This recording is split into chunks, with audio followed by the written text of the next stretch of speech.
शुरू हो गए।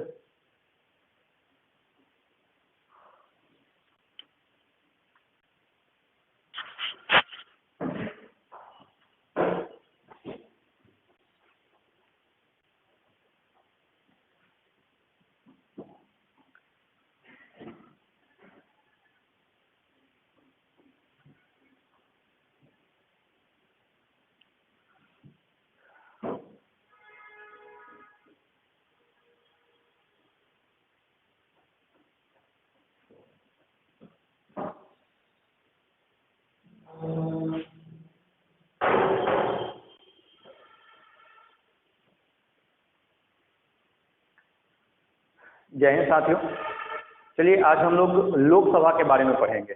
अभी तक जो है आप पॉलिटी में राष्ट्रपति को पढ़ चुके हैं और आज हम लोग जो पढ़ेंगे वह लोकसभा होगा। ठीक है, लोकसभा।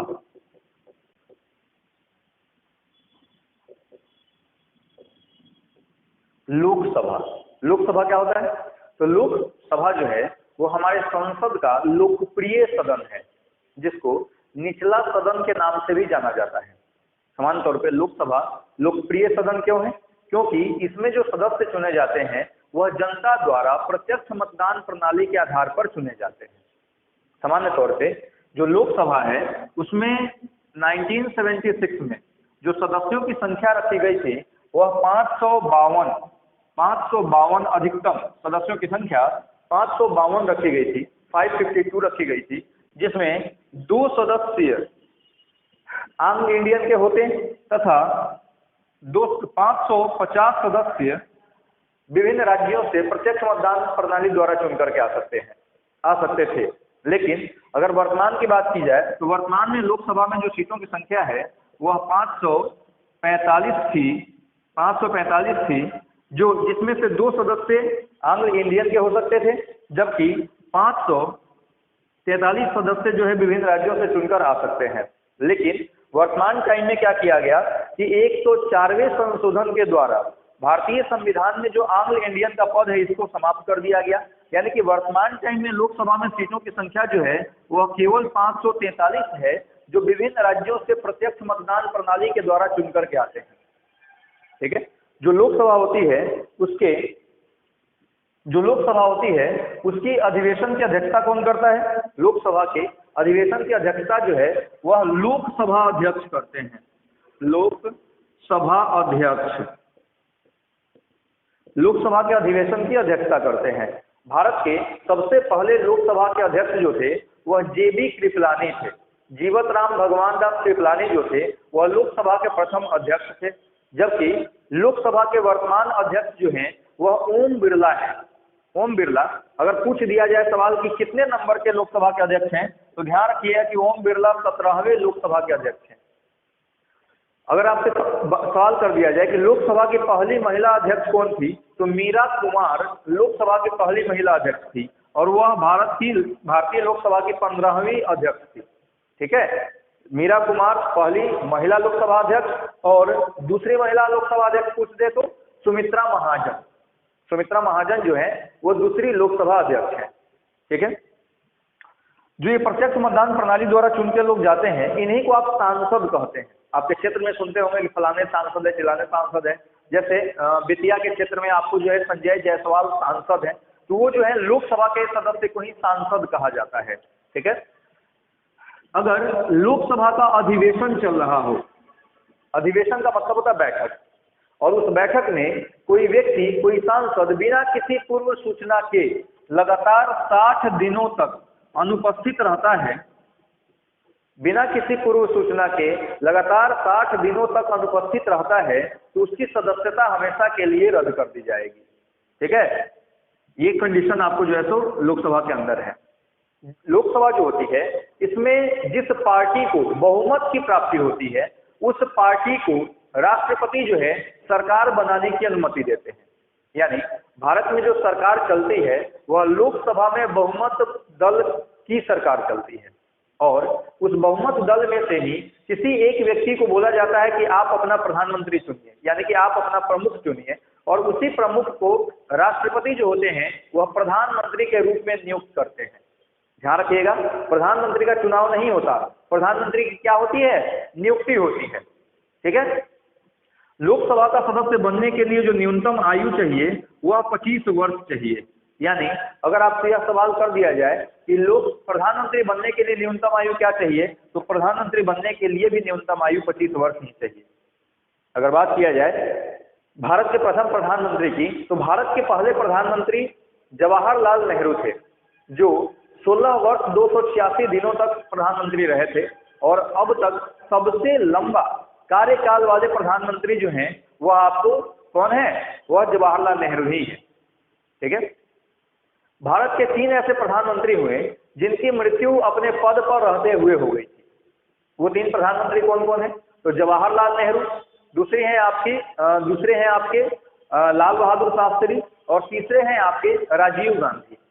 इन तीनों लोगों की मृत्यु जो है अपने पद पर रहते हुए हो गई थी। ठीक है।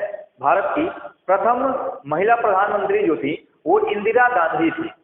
अगर आपसे सवाल पूछ दिया जाए कि भारत के प्रथम गैर कांग्रेसी प्रधानमंत्री कौन थे, तो मोरारजी देसाई जो थे वो भारत के प्रथम गैर कांग्रेसी प्रधानमंत्री थे, जो 81 वर्ष के उम्र में प्रधानमंत्री बने थे। कब, तो 1977 में, या यूं कहिए कि 1978 में।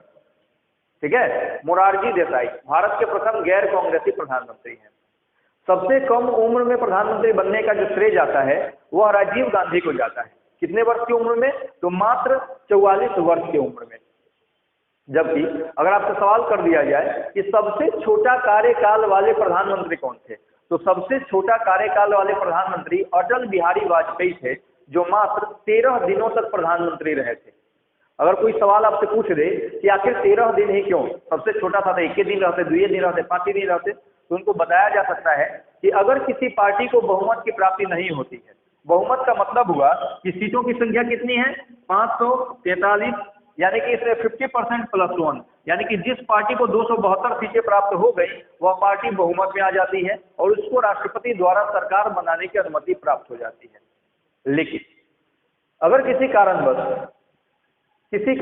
किसी भी पार्टी को 272 सीटें नहीं प्राप्त हुई, ठीक है, उससे कम ही सीटें सबको प्राप्त हुई, तो उस स्थिति में जिसको सबसे ज्यादा सीट प्राप्त होगा उसको राष्ट्रपति सरकार बनाने की अनुमति दे सकते हैं, लेकिन एक शर्त के साथ। क्या शर्त, तो शर्त ये होता है कि 12 दिन के भीतर उनको अपना बहुमत साबित करना होगा। अगर बहुमत साबित कर दिए तो सरकार कंटिन्यू चलेगी, अगर बहुमत साबित नहीं किए तो सरकार गिर जाएगी। और अटल बिहारी वाजपेयी 12 दिन के भीतर अपनी बहुमत साबित नहीं कर पाए थे, जिसके कारण उनकी सरकार गिर गई थी 13वें दिन। और हम लोग कहते हैं कि सबसे छोटा कार्यकाल किस प्रधानमंत्री का था, तो किसका था, आपके अटल बिहारी वाजपेयी का था। कितने दिन, तो मात्र 13 दिन। ठीक है। अगर आपसे यह सवाल कर दिया जाए कि आजादी के बाद जन्म लेने वाले व्यक्ति जो प्रधानमंत्री बने हैं तो वह हो जाएंगे, कौन हो जाएंगे, नरेंद्र दामोदर दास मोदी, जो वर्तमान टाइम में भारत के प्रधानमंत्री हैं। वो आपको आजादी के बाद उनका जो है तो जन्म हुआ है। ठीक है। चलिए, अगर आपसे सवाल कर दिया जाए, सामान्य तौर पे लोकसभा में जिस पार्टी को बहुमत की प्राप्ति होती है वह प्रधानमंत्री बनता है, लेकिन यह जरूरी नहीं है। प्रधानमंत्री बनने के लिए योग्यता क्या होनी चाहिए, तो लोकसभा या राज्यसभा में से किसी एक का सदस्य बनने की योग्यता रखते हों तो वो प्रधानमंत्री बन सकते हैं। भारत में 4 बार ऐसा हुआ है जब व्यक्ति किसी भी लोकसभा का सदस्य नहीं चुना पाया और उसको वह प्रधानमंत्री बना। तो 4 ऐसे लोग हैं। एक ट्रिक है आपका, इंद्रदेव गुम गए। ठीक है। इंद्र से इंदिरा गांधी जो है वो राज्यसभा का सदस्य होने के बाद प्रधानमंत्री बनी थी। देव से देवगौड़ा, HD देवगौड़ा, यह भी आपको प्रधानमंत्री राज्यसभा का सदस्य बनने के बाद बने। गु से गुजराल, इंद्र कुमार गुजराल, ये भी राज्यसभा का सदस्य बनने के बाद बने थे। और M से मनमोहन सिंह जो थे, सरदार मनमोहन सिंह, वह भी आपको लोकसभा के सदस्य नहीं थे, राज्यसभा का सदस्य बनने के बाद प्रधानमंत्री बने। यानी भारत के 4 प्रधानमंत्री जो हैं वो राज्यसभा का सदस्य होने के बाद प्रधानमंत्री बने। ठीक है। अगर आपसे यह सवाल कर दिया जाए कि मंत्रिमंडल किसके प्रति उत्तरदायी होती है, तो मंत्रिमंडल का मतलब हुआ कैबिनेट मंत्री,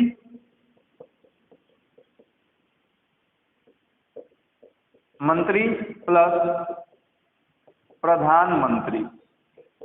तो मंत्रिमंडल जो होती है वह प्रधानमंत्री के प्रति उत्तरदायी होती है और इसमें सदस्यों की संख्या 15 से 20 हो सकती है। ठीक है, मंत्रिमंडल में सदस्यों की संख्या 15 से 20 होती है। सामान्य तौर पे आप जिस भी केंद्रीय मंत्री को जानते होंगे ना, उसी को कैबिनेट मंत्री कहते हैं। जैसे वर्तमान टाइम में आपसे बोल दिया जाए कि निर्मला सीतारमण कौन सी मंत्री है, तो वित्त मंत्री, आप नाम जान रहे हैं, तो केंद्रीय मंत्री है। तो केंद्रीय मंत्री प्लस प्रधानमंत्री को हम लोग मंत्रिमंडल कहते हैं। सवाल आपका क्या है कि मंत्रिमंडल किसके प्रति उत्तरदायी होता है, तो वह प्रधानमंत्री के प्रति उत्तरदायी होता है। लेकिन यहीं पे आपका सवाल पूछ ले कि मंत्री परिषद किसके प्रति उत्तरदायी होता है, तो ध्यान रखिएगा, मंत्री परिषद में मंत्रिमंडल प्लस उपमंत्री प्लस राज्य मंत्री तीनों आ जाते हैं। यानी कि मंत्री परिषद में सदस्यों की संख्या जो होती है वो 60 से 70 होती है, जिसके कारण मंत्री परिषद जो होता है वह लोकसभा के प्रति उत्तरदायी होता है। ध्यान रखिएगा, अगर आपका सवाल हो कि मंत्री परिषद किसके प्रति उत्तरदायी होता है, तो लोकसभा के, और मंत्रिमंडल किसके प्रति उत्तरदायी होता है, तो आपको प्रधानमंत्री के प्रति उत्तरदायी होता है। ठीक है, चलिए, लोकसभा जो होते हैं इसको भंग करने का अधिकार राष्ट्रपति को होता है और लोकसभा एक अस्थायी सदन है जो प्रत्येक 5 वर्षों के बाद भंग कर दिया जाता है, अथवा 5 वर्ष से पहले भी प्रधानमंत्री के कहने पर भंग किया जा सकता है। किसके द्वारा? राष्ट्रपति के द्वारा। यह बात आर्टिकल 85 बताता है। ध्यान रखिएगा, हम लोग संविधान पढ़ चुके हैं, उसका लेक्चर सारा डाला जा चुका है, वहां से आप स्टडी कर लीजिएगा तो आपको यह बेहतर तरीके से समझ में आ जाएगा। ठीक है, धन विधेयक जो भी होते हैं वो सभी के सभी लोकसभा में ही आते हैं और लोकसभा द्वारा ही पारित हो जाते हैं, क्योंकि धन विधेयक जो होते हैं वो राष्ट्रपति के पूर्व अनुमति के पश्चात लोकसभा में लाए जाते हैं और राज्यसभा जो है उसको अधिकतम 14 दिनों तक ही रोक के रख सकती है, जिसके कारण ऐसा माना जाता है कि लोकसभा जो है उसी में वह आई और उसी में पास हो गई, क्योंकि 14 दिन तक अगर राज्यसभा रोकती है तो 15वां दिन अपने आप वह क्या माना जाएगा? पास माना जाएगा। ठीक है, चलिए, अगर हम देखना चाहें सर्वाधिक लोकसभा सीट वाले राज्य ना, सर्वाधिक लोकसभा सीट वाले राज्य यानी कि किस राज्य में सबसे ज्यादा लोकसभा सीटें हैं, तो एक ट्रिक है आपका, उमा कब गई। उसे उत्तर प्रदेश के लोकसभा में सीटों की संख्या 80 है। मां से महाराष्ट्र के लोकसभा में सीटों की संख्या जो है वह 48 है। प से पश्चिम बंगाल, यहाँ के लोकसभा में सीटों की संख्या 42 है और ब से बिहार, यहाँ के लोकसभा में सीटों की जो संख्या है वह 40 है। ठीक है, ये सर्वाधिक लोकसभा सीट वाले राज्य हो गए। ठीक है, चलिए, ये था आपका लोकसभा। अब हम लोग जो है पढ़ लेते हैं थोड़ा सा राज्यसभा। तो चलिए शुरू करते हैं राज्यसभा के बारे में। देखिए, संसद के 3 अंग होते हैं, राष्ट्रपति, लोकसभा और राज्यसभा। तो राष्ट्रपति और लोकसभा के बारे में आप पढ़ चुके हैं, यहाँ राज्यसभा के बारे में हम लोग जानकारी ले रहे हैं। राज्यसभा जो होता है यह उच्च सदन होता है या उच्चतम सदन भी इसको कहते हैं। सामान्य तौर पे इसका सदस्य बनने के लिए जो न्यूनतम आयु चाहिए वह 30 वर्ष चाहिए। ठीक है, और इनके सदस्यों का चुनाव अप्रत्यक्ष मतदान प्रणाली के आधार पर होता है। राज्यसभा जो है इसमें 1976 में जो सीटों की संख्या तय की गई थी वह 250 तय की गई थी, जिसमें से 12 सदस्य राष्ट्रपति द्वारा मनोनीत हो सकते हैं और 238 सदस्य विभिन्न राज्यों से चुनकर आ सकते हैं। ये अधिकतम सीटों की संख्या है। लेकिन अगर बात किया जाए वर्तमान टाइम का, तो वर्तमान में सीटों की संख्या जो है वह 245 है, जिसमें से 12 सदस्य विभिन्न राज्यों से चुनकर के आते हैं और 233 सदस्य जो है जिसमें से 12 सदस्य राष्ट्रपति द्वारा मनोनीत होते हैं और 33 सदस्य जो है वह विभिन्न राज्यों से चुनकर के आते हैं। ठीक है, अप्रत्यक्ष मतदान प्रणाली के आधार पर। यह डेटा प्रेजेंट टाइम का है। ध्यान रखिएगा, पहले एक सवाल होता था कि संसद में राष्ट्रपति द्वारा कितने सदस्यों का मनोनयन होता है, तो आंसर होता था 14, लेकिन अब हो जाएगा 12। क्यों? क्योंकि अब लोकसभा में जो 2 आम इंडियन थे उसकी नियुक्ति ही नहीं होगी, तो फिर राष्ट्रपति नियुक्त करेंगे नहीं। यानी कि अब केवल राष्ट्रपति राज्यसभा के 12 सदस्यों को मनोनीत करेंगे। यानी कि राष्ट्रपति के पास अब मात्र 12 सदस्यों को मनोनयन का अधिकार है। ठीक है, ये लोग कौन होते हैं 12 सदस्य? तो ये एक या एक से अधिक क्षेत्रों के विशेष जानकार लोग होते हैं जिनका मनोनयन राष्ट्रपति के द्वारा किया जाता है। सामान्य तौर पे अगर राज्यसभा में सीटों की बात करें तो भारतीय संविधान का अनुसूची 4 राज्यसभा में सीटों के बारे में बताता है। आइए मैं आपको मैप के हिसाब से दिखाता हूं। यह भारत है और इसको बोला जाता है पूर्वोत्तर राज्य, ठीक है। यह आपका पूर्वोत्तर राज्य है। पूर्वोत्तर राज्य में कुल 8 राज्य हैं, जिसमें से असम एकमात्र ऐसा राज्य है जहां से राज्यसभा में 7 सदस्य चुन करके जाते हैं। बाकी सभी राज्यों से सिक्किम, अरुणाचल प्रदेश, नागालैंड, मणिपुर, मिजोरम, त्रिपुरा और मेघालय से मात्र एक सदस्य चुन करके राज्यसभा में जाते हैं। अगर हम केंद्र शासित राज्यों की बात करें तो केंद्र शासित राज्यों में मात्र 3 ऐसे राज्य हैं जहां से राज्यसभा में सदस्य चुन करके जाते हैं। कौन कौन से? तो दिल्ली से 3 सदस्य राज्यसभा में जाते हैं। जम्मू कश्मीर, वहां से 4 सदस्य राज्यसभा में जाते हैं। और आपका पुदुचेरी, वहां से मात्र 1 सदस्य चुन करके राज्यसभा में जाते हैं, ठीक है। जो राज्यसभा है इसके अधिवेशन की अध्यक्षता का अधिकार जो होता है वह उपराष्ट्रपति को होता है, क्योंकि उपराष्ट्रपति राज्यसभा के पदेन सभापति होते हैं। यानी कि उपराष्ट्रपति जो है वह राज्यसभा के पदेन सभापति हैं। इसका मतलब यह हुआ कि राज्यसभा का जो सभापति का पद है वह फिक्स है, किसके लिए? उपराष्ट्रपति के लिए, ठीक है।